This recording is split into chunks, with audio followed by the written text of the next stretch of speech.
salamat. Of course, it's 11/11, it's Veterans Day. I also just want to tell you that I'm a proud aunt of a US Navy. He joined, parang wala pa pong 2 years. And he was just, he just won or received the award Sailor of the Year. Thank you. I'm very, very proud of my eldest nephew, who's like a son to me. He's based in Hawaii right now. He's with the USS Chonghun. And he will be in San Diego in February. So I'm hoping I can come back in February when he's here, so I can see him and I have an excuse to see all of you again. All right. So that, again, I know I am not a close fan, meaning hindi po ako asawa, hindi ako anak ng isang veteran. But since I'm really very, very close to my nephew, and we literally brought him up. The whole village brought up these nephews back in the Philippines. And I do believe the sacrifice, and I know the sacrifice of the family of a veteran or of a military person. And more than, sorry po sa mga veterano and sa active right now, but more than honoring the veterans, I'd like to honor the family of the military. Many, many sacrifices that they make. Yung kabako, because when they go out on sea, hindi mo sila pwedeng makausap, walang telepono, walang anything. Yun yung kaba naming lahat that we don't know where he is, and he couldn't tell us where he is. So I could imagine how a wife would feel, or how their children would, and the parents. So, ako po, saludo po. Kung saludo po ako sa mga veterano, mas saludo po ako sa mga pamilyang nagdurusa, nagsisikap, naghihirap, at nagtitiis para sa pamilya nila. Maraming salamat. And of course, for the veterans themselves, thank you for your service. Thank you for making the world be at peace, and thank you for making the world what it is right now for all of us. I was talking to Vice Jim. Oh, by the way, pasensya na ako sa suot ko. Kasi akala ko may libreng bakuna dito. May polio outbreak sa Pilipinas. And I was thinking, they're giving out free polio vaccines around here. So I came prepared. Jess promised me those free vaccines, and where are they? So I was thinking, how come I'm the only one wearing this? Is that punk? I know! You didn't receive the memo. You know, every time I see Ellen's post, she'll always be wearing something like this. So I figured maybe there's going to be a mass vaccination when I get back. So I was just talking to the vice chair earlier, and I said, what do I want? What should I talk about in here? And he, full of wisdom, said, you honor the veterans, and then you talk about Subic. I was hoping I don't have to talk about Subic already anymore, but so I'll talk about the veterans. Very, very quickly, because somebody also said, I talk too much. But I flew out here for God knows how long. Please don't tell me that I'm just going to say thank you. So anyway, in honoring the veterans, I would like to honor the kind of qualities that they actually exhibit when they're out there in the fields, and when they're out and when they are out of service. Something that I would like to think I have also been following in my life, and especially now in this career that I have suddenly have in front of my lap. There's just 4 things: integrity, character, passion, love. All of the servicemen that I know, and you should know, and we all know, I am quite sure that integrity is intact. Integrity is when you make decisions even when they're not popular, as long as they're right. All of us has this innate, it's a human being nature, it's a nature as a human being that we all want to be liked. We all want to be popular. We all want us to be loved. And sometimes you sacrifice your integrity because of that. And I would like to believe that it's one of the very many qualities of servicemen that they have learned inculcated and lived while they are in their service, and I think all of us as human beings should continue to do so. Not forget integrity. Character. Character is something that you do something right anyway, even when no one is looking. Because that's what's important.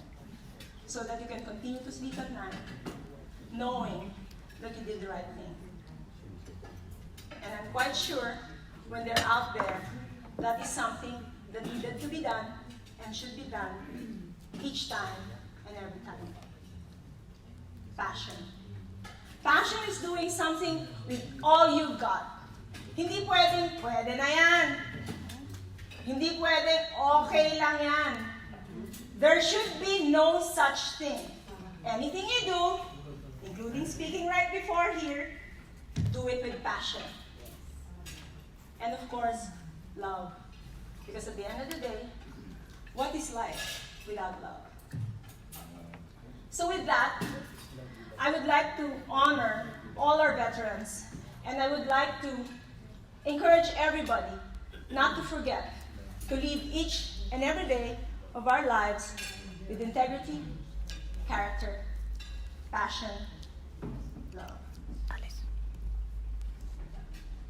So now I go to Subic. Well, since I've been here, I wanted to advise you that we are hosting the Southeast Asian Games on the 30th of November to December 11. And to those who have not been to Subic and to Olongapo in a while, we've now fixed the Subic gym. You can't even recognize it anymore. Subic will host 17 out of the 56 games of the Southeast Asian Games. To those who have not been home for a while, ang Southeast Asian Games po is the Olympics of Southeast Asia. We will be hosting close to 8,000 international athletes from Southeast Asia, namely South Korea, Vietnam, Thailand, Cambodia, Myanmar. And Subic will be in the middle and at the thick of all that things. We have invested close to 300 million pesos to rehabilitate and build structures for them. What usually happens, like in an Olympics, if you build massive structures, nothing happens. And I didn't want that. For a while, the organizing committee based in Manila is asking me we should build this and we should build that. And I said no. Because I don't want to have behemoth ghosts, which always and almost always happens when activities such as this is done in one community. So what I did and proposed is to rehabilitate the Subic gym, which is very well used.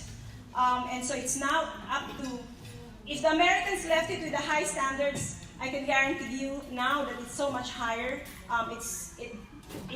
It is now competition level. We also converted some of our tennis courts and made it multifunctional. We're also hosting the beach volleyball. And we even imported sand. Apparently there's a certain quality of sand to make competition level beach volleyball courts. And we're hosting all the water sports, handball, beach volleyball, modern decathlon, triathlon, and all that. It's really a very exciting time in Subic. In fact, the former volunteers of Subic from the ship repair facility is having a reunion on February 8th, and I just offered them that I'd host it in the newly refurbished Subic Bay Exhibition Convention Center. Kung hindi po ninyo alam, we have already built a convention center that hosts up to 8,000 people in Subic. So, and we even fixed that for the Southeast Asian Games because that's where sepak takraw, muay thai, chess, fencing is happening, and I already offered it to our friend here. If you need a space, come. I also offered that, by the way, si Kuya Ed, I just met him now. Eh, syempre, kalad-kari ng lola nyo. Sabi ko sa kanya, pag uwi niya, and if they want a little outing with his friends, he can use the chairman's residence para ma-invite ako. Kasi baka hindi ako ma-invite eh. So you are all welcome again. As I said, San Diego is now my home, whether you like it or not. Yes. And I hope that you will also consider coming back home and see the very, very big difference of not just of Subic but of the Philippines. I have said the last time I was here, the Philippines that you left several years ago is very, very, very, very different from what it is now. The opportunities that you think doesn't exist, do not exist, and will not exist, they are there. Bakit naman po ako? I did not leave the Philippines. I went to school in the Philippines. I was given the opportunity to come here several times. Nagka-boyfriend din ako na US citizen, no? But I didn't.